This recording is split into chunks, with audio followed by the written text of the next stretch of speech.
bang bawal sa pagitan ng pwede at hindi bawat sandali na kausap ka ay saya't sa'kin ang sumasabay. Alam nating mali, pero puso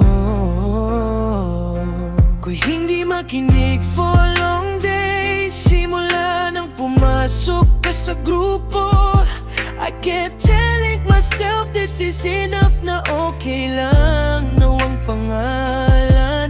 Walang malinaw na bukas, basta't sa sandaling kausap kita ay masaya ako.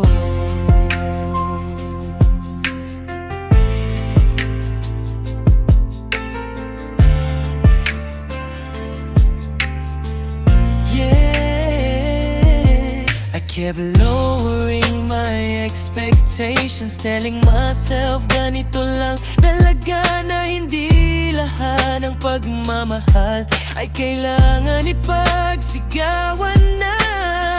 Minsan tahimik lang dapat na, minsan sapat na yung alam mo lang sa sarili mo na mahal mo siya, even if the world never knows. Sinanay mo ang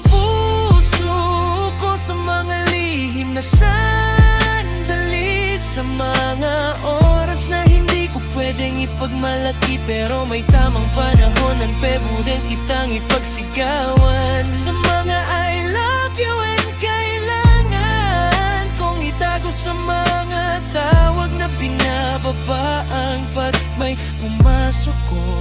Kahit nakausap kita, di ka nakakapagsalita, dinadaan mo na lang sa chat pag sinasasagot mo mga sinasabi ko sa mga salitan. Mamaya na lang,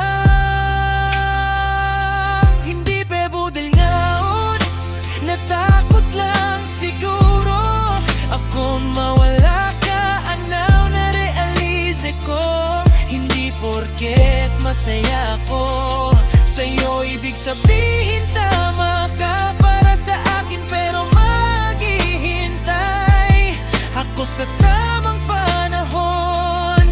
Di kita susukuan lang.